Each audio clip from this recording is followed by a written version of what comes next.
So, for the sake of those who don't know who you are, may you please introduce yourself? Tell us a bit about your background, your experience as an entrepreneur, as a mom, as a content creator. Ladies and gentlemen, Keira Devi. Hi guys, my name is Radebe. I used to be a mechanical engineer and I worked in manufacturing for quite a while until I decided that corporate is just not for me. I had bigger dreams, wanted to make more money and just own my time and my life. And so for people who find themselves stuck in that position, you tend to turn towards entrepreneurship as a solution. So after I quit my job, I looked into various forms of entrepreneurship. Initially doing things in person, like I had a cleaning business at one point, an eyelash business at another point, and I just didn't get very far. So during that time, I decided to start a YouTube channel just for fun to take up my time because I wasn't working. Little did I know the doors that would open by being in social media, right? And so for me, it really began with me starting my YouTube channel, and that's how everything unfolded. Through that journey of starting a YouTube channel, I'm teaching people how to make money, teaching people how to get jobs, talking about entrepreneurship, all these various topics. I then decide to actually venture into online courses because I love teaching, I love educating people, and hey, it doesn't hurt to charge for your services and your knowledge. And so I've also become an online content creator, an online coach, right? So I have online courses and I'm a social media content creator as well. Wonderful. How does it make you feel to be able to be your own boss, doing your own thing? And also, you mentioned mechanical engineering. When I look at you, I'm like, mechanical engineering, how? How? Listen, I was serious about my business. I studied at UCT. I graduated as a mechanical engineer. I was very excited. But when I got to work, the reality of the job just was not what I expected. And I feel like I wasn't as talented as I could have been. Now that I work in an industry that's more aligned to who I am in marketing, I feel like I'm a lot more passionate. I'm a lot more talented in what I do. So, yes, my background is as a mechanical engineer. And I do feel like it helps me today, like my technical brain, my analysis, my thinking skills, project management. There's a whole lot of skills that I've brought over from engineering into being a content creator. But you asked me, how does it feel? I feel so in control of my life and my time. Although there are times where I get very busy, I'm still in control of that level of busyness. And being a mom, I really, really value being able to structure my life. If I want to play with my son in the middle of the day, I have the freedom to do so. So yeah, for me, it's just the best thing ever. Like it took a long time to get to this point where I'm monetizing. I spent many, many years without monetizing, but now that I'm finally monetizing, it's even sweeter. Awesome. And what would you say are some of like the opportunities and experiences that you've got from being a content creator, an entrepreneur, as compared to maybe someone who was maybe just focused on what they learned and they're doing that job that you studied for? What are some of the opportunities and experiences that you feel like because of this, I now have this? I feel like I've met some really interesting people that share the same passions and talent as me. So that's been really enjoyable for me, connecting with people on social media that share the same passions. I've also gotten brands reach out to me. So I never wanted to be a social media influencer. I didn't like plan that out. I always wanted to just be an entrepreneur and have my own business. But through creating content, these brands would reach out to me for collaborations and they would pay me. So that's been an interesting plus that I didn't anticipate initially. So you're getting paid by brands. I always had this perception that like you need to be this person with like millions of followers before brands actually No, reach out yeah. to you. And you're saying no. Yeah, I thought so as well. And it turns out that, yes, if you're going to be a general influencer, lifestyle content creator, I think they do look for those bigger influencers. But if you're going to specialize in a certain niche like business or entrepreneurship or even social media, there's fewer of us creating that content. And so when brands want to reach people of that audience type, then they will likely go to you, even if you have a much smaller audience. I had a brand reach out to me when I had about 700 subscribers on YouTube to work with me, and I was so Only surprised. 700. Only Okay. 700. Interesting. And would you say like anyone can do this? Or is it like for a select type of people? Is it based on what you studied? Is it based on your looks? Is it based on your location? How exactly does it work? I think anyone that has a growth mindset can potentially do it, right? So if you're the type of person, like I love making videos. The idea of making videos doesn't scare me. Yes, at first I was shy, I was nervous, and I still do get shy and nervous from time to time, but I just enjoy the process. I enjoy editing videos. I just enjoy social media. I'm always on TikTok, YouTube, Instagram. Like I live and breathe social media. right? So if you're the type of person that feels like making videos is something you're even interested in and you're willing to learn about lighting, cameras, and all of that stuff excites you, then definitely yes. Yeah, so like I'm saying, I do think that as long as you are willing to learn and be professional, present yourself professionally. You don't have to be the most beautiful looking person or the most handsome guy like Marshall here, but you must be dedicated to creating clean, good quality content. But more than anything, it's about the value that you provide. That's what I believe in, right? I'm in the information education space. So for me, it's all about the words that you're saying, the impact that you're making. That is going to get you way further than the camera you're using or what you look like. That was a good explanation. And how would you say that, like, you identify that, okay, this is my focus area? Because obviously there are different types of content creators. We've seen beauty vloggers, seen people talk about hair only. You are talking about starting businesses, making money online. How do you get to choose that? Okay, this is what I want to focus on, and then build an audience from that. You know, in business, they often talk about finding product market fit, right? And I think it goes very similar with being a content creator. You need to find a market for the type of content that you want to make. So a lot of people will tell you just to create content around something that you're passionate in. But if there isn't a big enough market for that passion, you're not going to reach many people. So if you don't mind your videos being viewed by 100 people who are super interested in farming or something, that's fine. But if you're looking to grow and expand, you need to find content categories that a lot of people are interested in, right? That's the first one. The second one is how monetizable is it? Because you can create content that a lot of people are interested in, but they're never going to purchase any product from you, any course. Even if you do affiliate marketing, they'll never be interested in buying. So you also have to think about monetizability if that's what you're looking to do, right? And the third thing I would say is I created content around the content that I was consuming. So I consume a lot of business entrepreneurship content, and so I consume education content. So for me to make education content made sense. That's the third. Awesome. You said you keep using the word monetization. What exactly does that mean? So monetization means getting paid for what you do, getting paid to make videos, getting paid to be a content creator. So there are many, many ways you can do that. But yeah, monetization means actually getting paid by something, a market, a brand, just making money from this whole thing. Please tell us a bit more. Let's go in more in depth into that. Okay, so yourself, you More in mentioned depth. that you sell courses, which is one of the ways that you're monetizing. Mhm. Tell us about the other ways that you're monetizing, and then not only that, but what are other ways that maybe people can also monetize that maybe you haven't started doing yourself? Okay, so when I first started my YouTube channel, I wasn't even thinking of money in the beginning of it. I just wanted to reach people, make an impact, make a difference.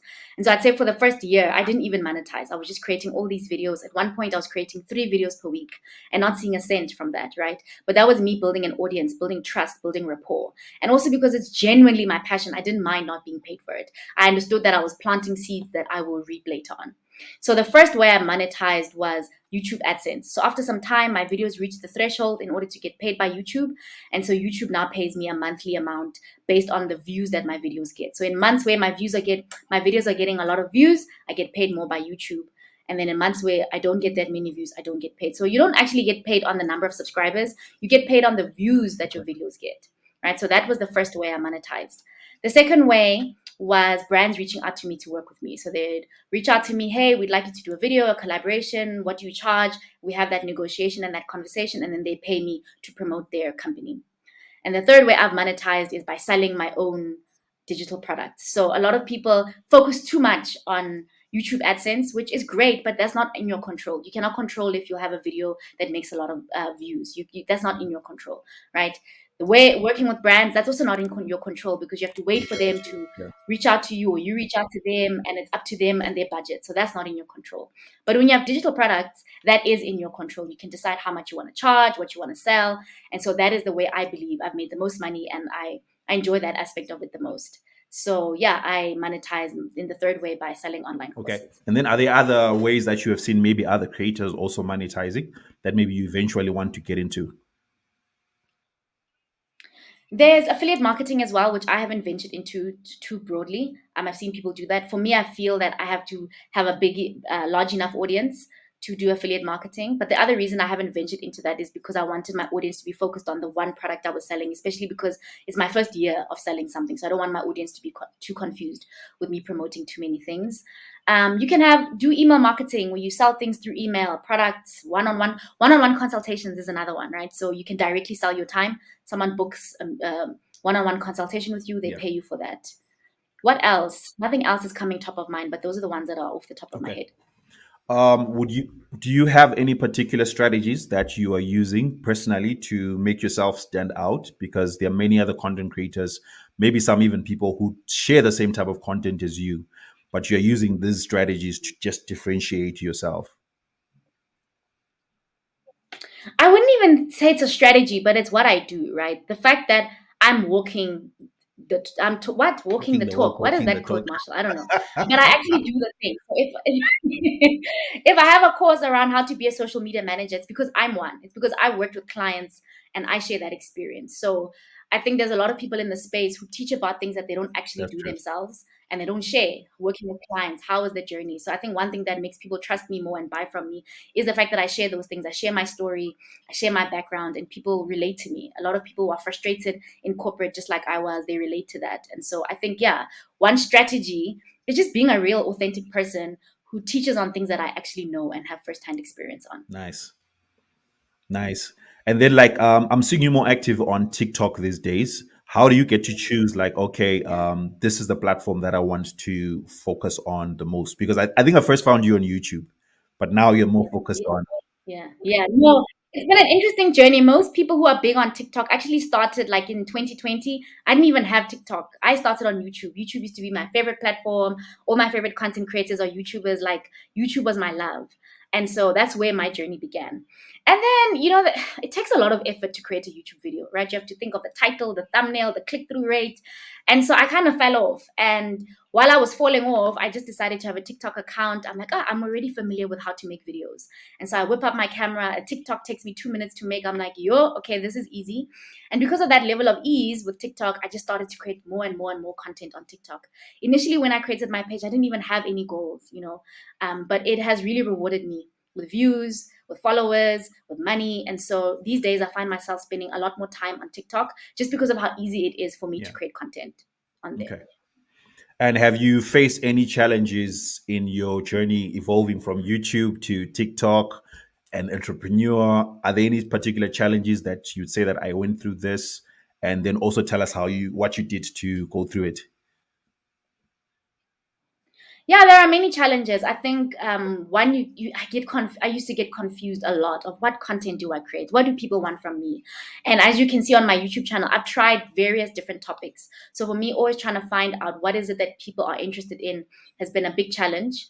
And so that has been a trial and error for me to figure out what people want. At some point, I used to have a YouTube course and people were not interested. I did a webinar, a handful of people showed up, no one purchased, so that for me was finding that product market fit. And so I feel like with TikTok, because of the reach that it gives me, I'm able to reach a lot more people who turn out to be interested. And I know that a lot of people say people on TikTok don't buy. I haven't had that experience. All my I customers also from my haven't had that course, experience. 100% of them, yeah, you haven't had that experience. Are people I'm buying from saying me from people buy TikTok? from TikTok. Yeah, People right. It's buy. all about Yes, exactly. It's all about how you position your offering and your service. So yeah, I've really enjoyed it. I feel like the audience converts, which took me by surprise. The only downside with TikTok is there's no AdSense. Like TikTok doesn't pay me anything, right? Whereas with YouTube, if I upload, I have that consistent small yana paycheck that Yeah. comes every month.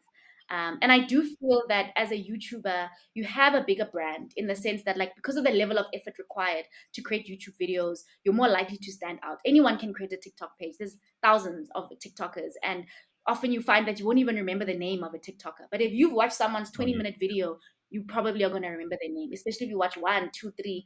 You have a more staying power in the memory of that person. So I do love both platforms, but currently I've just been more active on TikTok. But I will never ditch YouTube. It has very long-term benefits for me. Also, YouTube has been around for much, much longer. It's a much more stable platform than TikTok.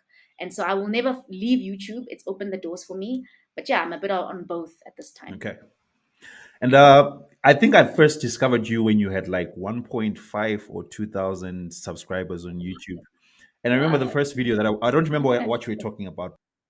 Like, click on subscribe. I was like, look at this young lady. She's from South Africa and she is so confident. Where is she getting this confidence from?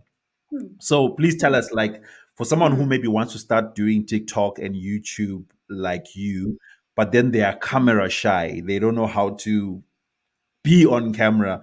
What would you say to them to help them to have the same confidence that you have? there's no secret. The secret is going to be practice, right?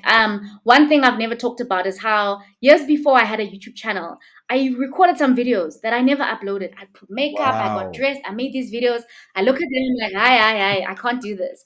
And it took me a few years, right? But the confidence comes from I learned a lot. I did a lot of research. I think a year before I launched my YouTube channel, I was reading books on YouTube. I was watching YouTube videos. I did a lot of research. So by the time I was ready to really launch my channel, I was backed by the power of information that no, I'm doing the right thing. I know what an introduction is. I know what Mhm. watch time is. I know how to make a thumbnail. And so that gave me confidence. But I still feel like my first few videos were still awkward and that you're not going to shortcut that process. Like any skill, if you've never done something before, it's going to take practice. And if you just keep on going, I believe you'll get somewhere. And maybe you just don't have the gene to be on video. Like if you don't have the gene of it, then maybe it's not for you. But I think 70% of people can definitely try. With effort, practice, and patience, they can eventually Yeah. get somewhere. And I like that last part, though Yeah. people don't like it, that if you don't have the gene, maybe it's not for you. I've got lots of people who actually reach out to me and they're like, can you help me to start a YouTube channel? And then when they create their first content, I'm like, Mm. piece of content, I'm like, nah, this will never work. There are other ways. There's like blogging, like you can maybe Yes. rather than doing video, type out what you want to say. Yeah. And there's nothing wrong with that, right? Like, I feel like I'm not a strong writer. I would never have a blog, right? I can't sing. I would never sing. I can't dance. I would never be a dancer. So it's okay if being on video, being on camera is not your talent. There are many talents I don't have, and I just Mhm. don't do those things. So yeah, I agree with you there. And then what about in terms of like knowing what to say? How do you always have something to say? Because sometimes you like I can just turn on the camera and then I look at it and then I'm like, okay, what am I supposed to be saying here? How do you always know what to say? Yeah, that's you can't make a YouTube video without planning. So one thing I've always done in the beginning from my first video is I planned out not a script, not a word for word, but Yeah. an outline, right? You need to put yourself in the shoes of your viewer, right? Have you ever watched a YouTube video where you can tell that the person doesn't have a Exactly. plan?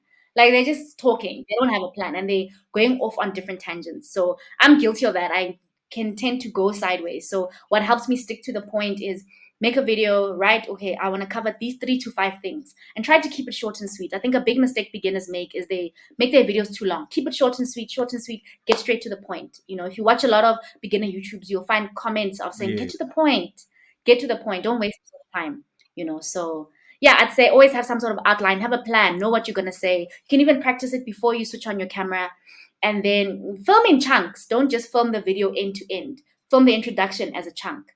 Point number one as a chunk, point number two as a chunk, and then you'll edit it and put it together because I find it very overwhelming if I try to film an entire video in one take. That's very Yeah, I overwhelming. think that's a very important secret that people don't know. They think that you need to say, like, let's say maybe it's a 15-minute video. You have to be consistent for 15 minutes, everything. What about when you make a mistake? Yeah. Then you record 15 minutes again.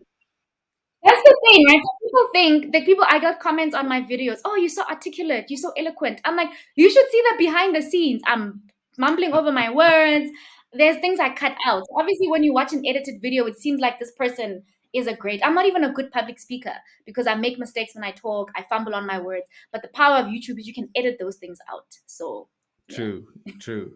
Tell us a bit about editing. So, are there any like tools, softwares that you use for both your TikTok and your Let me tell you something. When I started my channel, I enjoyed editing the videos way more than I enjoyed creating the videos. Like I fell in love with video editing. Like it's still my passion till this day. I love video editing. And I think because I was insecure about what I was saying, being a new YouTuber, I put a lot of effort in video editing. I'm like, no, if I make things pop up on the screen, if I have screenshots, people will, be more interested in the video. So I definitely did too much in the beginning because I was insecure of my presentation. So I felt like with the editing, I can captivate people with that. When I first started, because I have a MacBook, I used iMovie, which is the free video editing software that Mac users have. And then after some time, I upgraded to Final Cut Pro. But lately, I've discovered CapCut. So I've been editing a lot of my videos in CapCut on my phone, which I never thought I would edit a video on my phone in the beginning because I was so obsessed with becoming a video editor. So yeah, sometimes I just edit a video on CapCut if I just want to make a quick video, I recently discovered CapCut. I've right? mainly been I mean, I don't like not having the control of zooming in and cutting out the precise thing, but if you wanna make a quick video, how are you It's finding it with brilliant. CapCut? It's amazing because like for phone editing, Really? I was using Descript. So Descript is good, but then Okay. When I I've found heard of CapCut, I was it. like, nah, man, this Yes. is where I should have started. It's really amazing. Yeah, I can't believe CapCut is free. It has so many features. It's Up to crazy. I've been using it for like about nearly 2 weeks, and I keep looking for are they going to charge Yeah. me because it's too good to be free. No, it's free. That's what I'm saying. Like, it's free. Like, it's crazy to It's really me. really crazy. Yeah, they have a desktop app. I tried it. It sucks. So I still prefer the phone. Sometimes I'll edit on my iPad if I want to be able to zoom in and have more control. And the captions as well on CapCut. Yes, Beautiful. if in fact you're the one who introduced me to Alex Homozy. They have got they've got Really? an automatic function that helps you to just create those types of what do they Yeah. call them, captions. Captions, Yeah. exactly. Yeah. Okay, and then what about in terms of like getting engagement? Because we know that part of being a content creator, what helps your videos also to do well is your ability to get people to like, to comment, maybe to share. Are there any particular strategies that you use to get that engagement? Yeah, I'll tell you, from the beginning, when I first started my channel, my biggest pet peeve was watching YouTubers beg people to subscribe. It's free, just subscribe. It's free. And it's like, no, honey boo boo. This is people's time. Time has a value. Time is the one thing we cannot get back in this world. It is True. extremely valuable. So, someone spending time to watch your content is them doing you a favor. That's enough already. So, I feel like a lot of content creators are very entitled to likes, comments, subscribe, right? So, one thing I did was I didn't have that entitlement. I felt that it was a privilege. If someone is like, I watched your video, I was like, really, thank you so much. Because I knew that they took time out of their day, out of the millions of videos and millions of creators they could watch, they chose to spend time with me. That's the first one. The second one is being a real human being who's genuinely trying to connect and talk to people, right? Like I'm there to provide information, I'm there to share my story. But at the end of the day, it's about what am I Yeah. doing for you, right? And I feel like when people feel that energy from you, they resonate with that. They like that. They're more Yeah. likely to comment. And so with comments, I feel like the other thing that I've noticed people do, they ask for comments and subscribes, but then they never reply. So people are commenting and you never reply. And I realize that even myself, when I'm scrolling on a content creator's video and I want to reply, but I see they never reply to people, I don't even bother leaving my comment because I'm like, they're not going to reply. So for me, it's always been important to me to reply to as many comments as I can. Like as my platforms has grown, it has become more difficult. But I'm sure I spend about 2 hours a day Wow. replying to comments on my videos because I value the time that people take. And I don't know, for me, it's a two-way conversation. So yes, I'm talking to you, but I want to hear what they have to say, right? I'm genuinely interested and curious in what people have to say. So yeah, I just genuinely, I'm here for the community. I'm here to share and talk. I'm not just here to make a video and then bounce and then I grow and that's it. It's a two-way conversation for me. So I still spend a lot of time replying to comments because yeah, I feel like that gets me engagement. And people like they know that when I comment on Kay's videos, there's a very good Yeah. chance she'll reply, and that makes them more encouraged to comment the next time, to share your videos because they just vibe with you Very like that. true. And for myself personally, some of my best videos, both on TikTok and YouTube, have come from what people ask. Like someone can say, "Can you please just explain this further?" And then, like, what I like about TikTok is that you can Yeah. just reply with the video, and then when you reply that video, it goes viral. It's like, "Ah, wow, so many people Yeah. were curious about this." Yeah. It gives you other things that you can also do. Yeah. I uploaded a Yeah. video yesterday. It has been about 24 hours, and one of the reply video got 10,000 views. Just me replying to someone's Wow. question with a video. Wow. Yeah. By the way, both my TikTok accounts got Yeah. banned. That's a conversation for another day. Oh no, I would die. Yeah. What? Really? You know, you must tell me that story sometime. Did you do something or is It's TikTok being TikTok being unfair? unfair. It's saying the content I'm sharing is scamming people, but there's no one who officially has told me I scammed them. So it's surprising. Hmm. We need to define this word scam for South African people. What's the definition of scam? I feel like we're struggling with that definition in this country. I was going to edit this part out, but I'm going to leave it in. Kay, please tell us what are some of the scams that you need to avoid, especially in this online space? A scam is when someone promises you something and they don't deliver on it. So they tell you, I'm going to sell you a Coke for 10 Rand. You give them 10 Rand, you never receive your Coke, right? They tell you, I'm going to teach you XYZ, you pay them, they disappear. For me, that's a scam. It means that they are running an illegitimate practice. They're promising something, but they don't deliver at all. A scam is not if something is not what you expected. If you go to Woolworths, you buy something, you get home, it tears. Woolworths is not a scam. It's just not what you expected. Maybe the quality was poor or you had a bad experience. It doesn't mean they're a scam. So I also think sometimes people think a scam is if you promise a big Yeah. result, right? You promise that someone can make 100,000 Rand, they just say scam, but they don't even know the details of what your process. Maybe you have a legitimate business plan Yeah. for them to get there. It will require effort and energy, but they just consider it a scam because they're just putting you Yeah. in that bucket. Another scam I want to talk about is there's a lot of people on social media that promote cryptocurrency, forex trading. These are real things. They exist. They are real careers. There are real people Exactly. making money from them. But how scammers are using this real opportunity is by creating fake accounts and promising people things. They get their money and Yeah. then they disappear. So for me, that's a scam. Is when you make people, you promise them, once they pay you, you disappear. So I really feel like the forex and the crypto space has a lot of people who are using the real business opportunity to take advantage of innocent people and never deliver the service to Very them. true. Especially when you talk about the crypto space, so many people. I've seen like some people who were legit in terms of they were doing forex trading. They made some money, then they decided to either do a course or something, and then I feel like some people misunderstand how forex works. So someone will tell you the risk, but Mhm. because you're focused more on how much you're going to make, you The agree and say reward. yes, let's do it, and then you lose 20,000 rands, Yeah. and then you say so and so is a scammer, but you signed an agreement that said that this thing has got risk and there's no guarantee that you're going to get the money. Yeah.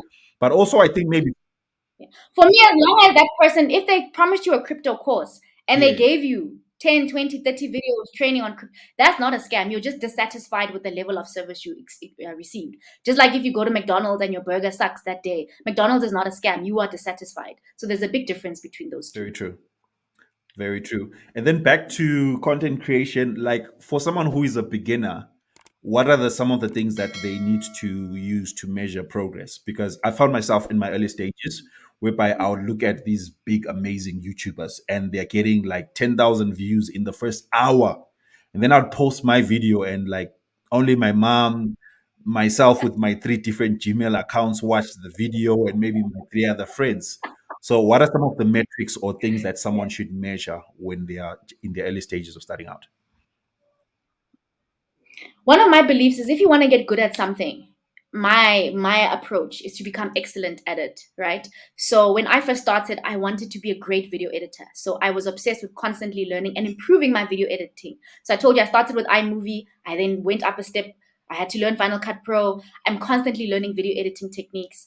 I'm constantly trying to. So for me, the biggest thing is watching your improvement. So I'm focused on how can I make better videos? How can I make my videos shorter, more to the point, more structured, more organized, more relevant to what my Yeah, target audience is searching for. That is in my control. The views that I get is not in my control, but what's in my control is the effort that I put in. So I would say, look at the progress you've made. Look at your first video and your 10th video. They shouldn't be exactly the same. If they're exactly the same, you're not yeah, growing, you're not improving. So I would look at as you make more videos, is the video quality, not just how the video looks visually, but the quality of your words, the quality of your message, yeah. is that improving? That's what you should measure, especially in your first year of creating content. Yes. What about in terms of the views? Should I be worried if I post like two videos and only five people have watched them? No, it's your first video. Like, here's the thing that people don't realize. When you make your very first video as a person who wants to veer into YouTube, you usually announce it to everyone. Hey guys, I started a channel. Here's my first video. And a lot of people are going to watch because they're curious. Like, oh, we didn't know you were into this sort of thing. They will tune into your first video, your friends and family. They might share it, they might cheer you on. But if they are not your target audience, the second, third, fourth video, they won't watch. So I've seen a lot of people where they upload their first video, gets 200 views. Then they're like, I'm oh, in. okay. Then the second video, 10. The third video, 15. They're like, how, what? And then they stop. I can't tell you the number of YouTube channels I've come across where the channel has one video or two videos or three videos. So actually, one thing I did, because I noticed that trend before I started my channel, I uploaded three videos before I told anybody I had a channel. So I uploaded three videos and then I announced, hey guys, I have a YouTube channel. And then people already had three videos to watch. So that first time when they came on my channel, it already boosted my views. The other thing I would say when you're starting out, please remember that most of the time, not most of the time, your friends and family are not going to be Yeah. your target audience, right? So I make entrepreneurship content, social media content. My family members, they have regular jobs. They're not trying to be on social media. Don't They're get not trying angry if to they don't look for watch your jobs. They are video. happy with it. Don't get angry. Right? It feels like lack of support, but I'm telling you, people who are your target audience are more likely to subscribe, are more likely to watch every video, are more likely to comment. So focus more on attracting people that are interested in what you are creating. Don't badger your friends and family and guilt trip people. And yeah, I had to learn that as well. We all need to. My mom is not even subscribed to my YouTube channel. My So mom doesn't know what YouTube is, and my mom doesn't even have Gmail. So hey, you know what? I'm glad I'm not the only one. okay. And then like into like the business side, like are there any legal things that people need to know about, especially like in terms of like taxes? Do content creators pay tax? How do you approach this Yeah. whole conversation? Yeah.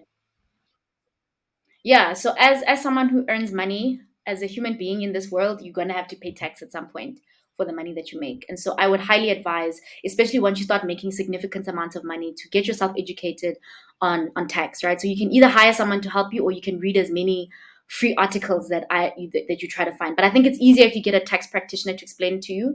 There is a certain threshold you have to reach. So if in 1 year you only made 500 rand, most likely it Yeah, won't be an issue. But as you make more money, it does become an issue. Also, with YouTube AdSense, because you make money in the US, you also pay tax that side. So there are these implications that you're going to need to face. And it's better to just get yourself educated. Don't be afraid. Don't get scared. Don't be like, I'm not doing. Some people, they haven't even uploaded one YouTube video, but they're worried about tax. No, don't worry. Don't worry about that. So yeah, I would say there's a lot of free resources. Learn about how freelancers make money.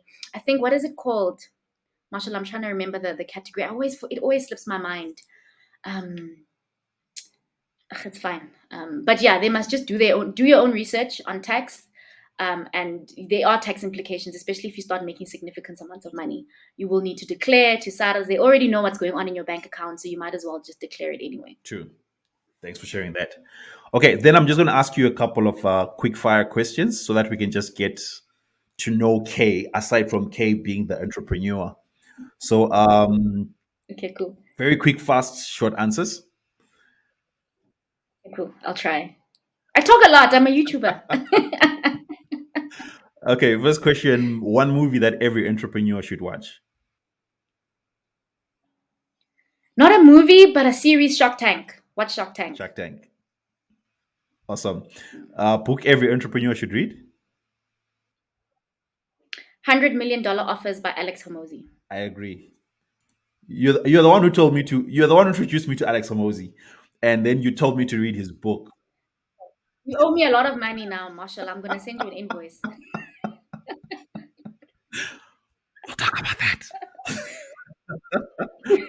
Okay, what's one thing that's inspiring you right now? The students in my course, they are so hard go-getters, hardworking. They appreciate me so much. They're inspiring me to keep pushing, and I'm very motivated because of them. Okay, awesome. I'm going to ask you about your course right now. Then you can just tell us in full length about it, and maybe some people who are interested will be able to sign up.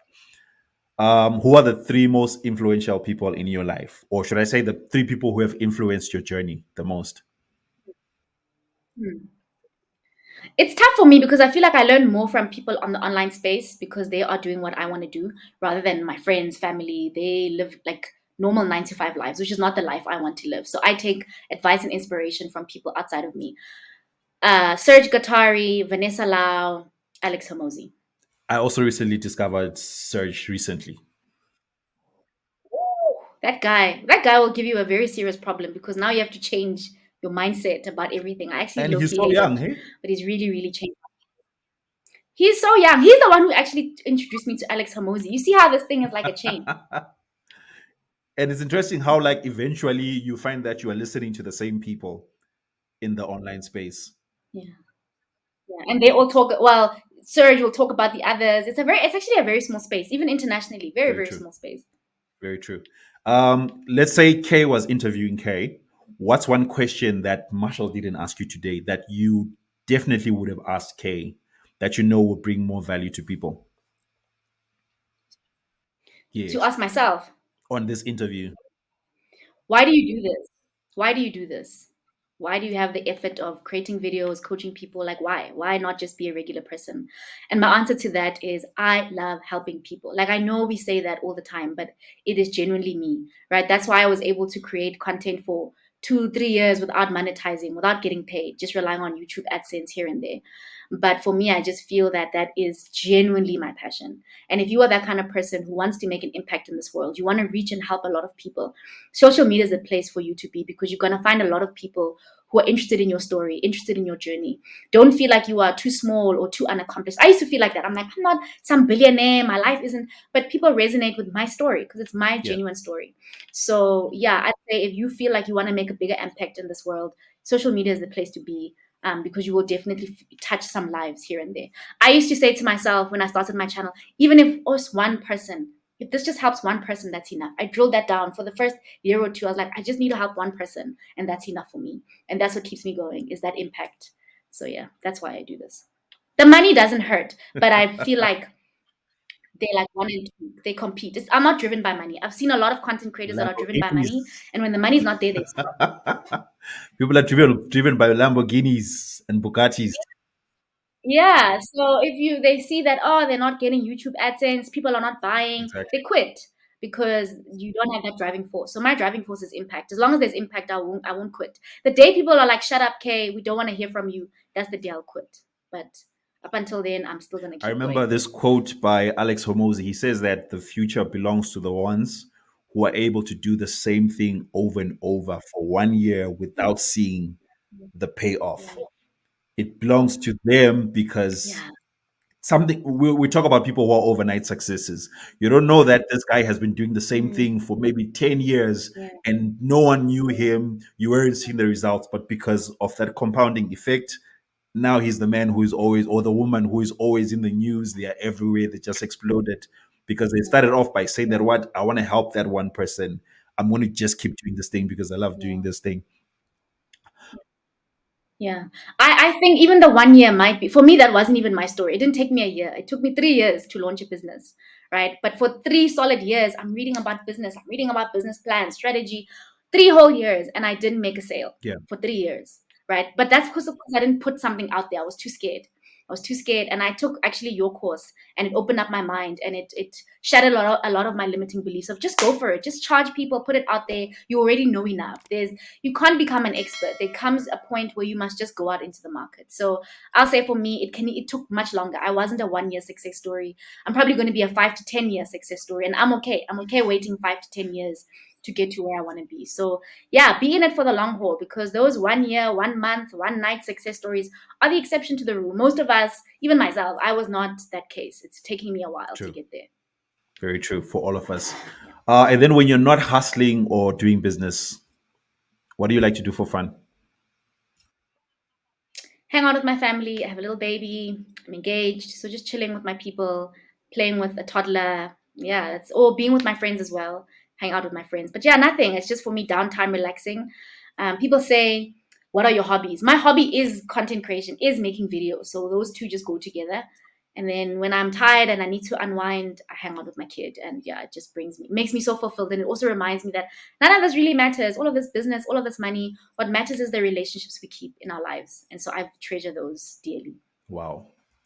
What's one final piece of advice that you'd give for someone who wants to follow your journey? Stop talking and start doing. Okay. A lot of you have dreams to start a business, to be a YouTuber.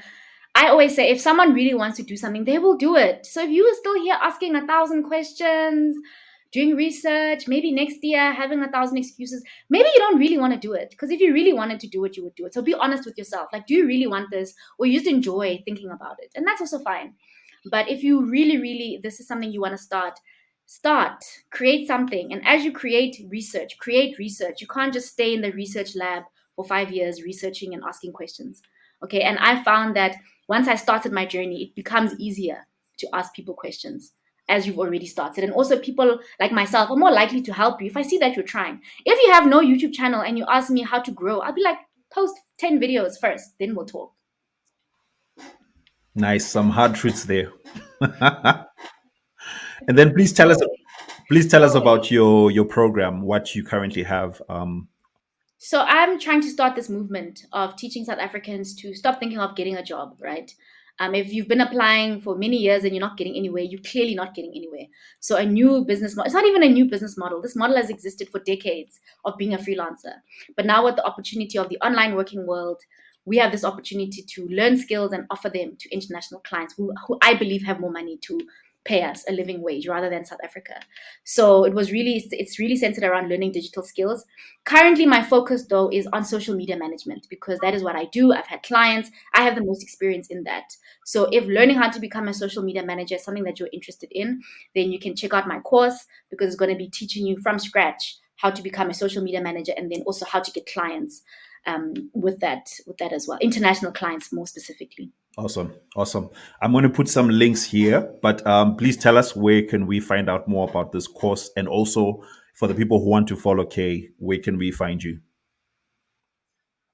Yeah, so my course is available on my website, kgadebe.com. You can just find it there.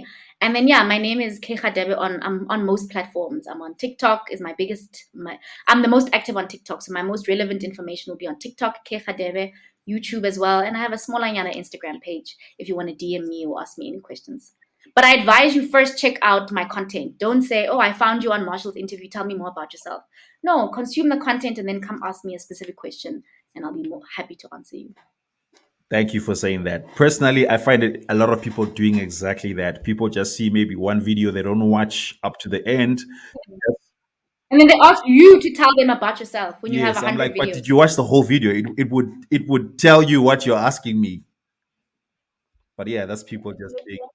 Yeah. So if you want to get, I'll say this: if you want to get a response from a content creator slash influencer slash someone who just has a big following, come with a specific question and show that, hey, I watched this video. You mentioned this one thing. Can you tell me more about that? But also try to ask a question that requires a one sentence answer. Right. I charge for my time. I have students who pay me to have access to me one on one. So you can't ask me, hey, help me find a job or something a long answer. But if you ask me a short question that I can quickly answer you, there's a very high chance you'll get a response from me. And if you want one-on-one help, then you have to pay and buy my services, just like the other people who paid to have one-on-one coaching with me. That's just the reality of Exactly, the game, because for you to right? get to this point whereby you have this knowledge, it took you time, it took you years, it costs money, Yeah. and then there's this person who just sends you a hi. They don't say anything afterwards. I don't. You know what? My new rule is I don't respond to hi. I don't. Oh, hi. I get at least 50 to 100 highs Yeah, a day between TikTok and Instagram. No, stop with the hi, guys. Like, I actually want no, to it's do a not gonna YouTube work. video about hi because I'm fed up. Please.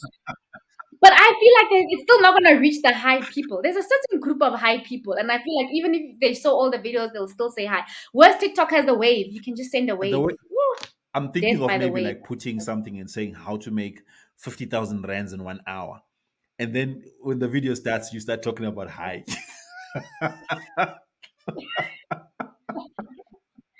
I can't tell you the number of people I've given free advice because they came to me with a very specific question and they showed me that they have consumed my content, but maybe there's one specific thing I haven't addressed. And if it can take me 5 minutes to answer you five Yeah, time, I will. So don't underestimate. Some of us really do reply to DMs, but now where you have to come with your research, you have to come with a specific question. But it also can't be a question of something that I charge people for. People pay me to learn how to get international clients, right? yeah, I have a course. So if you want to learn how to get international clients, buy my course. If you're just gonna ask me in the DM, that's not fair to the people who yeah. paid for that knowledge. So yeah, Awesome. Okay, thank you so much for your time. Thank you for being here. you're welcome. This was fun. We look forward to watching you, seeing you grow and become the more of the inspiration that you already are to many people out there. Thank you so much. Thanks. Thanks a lot.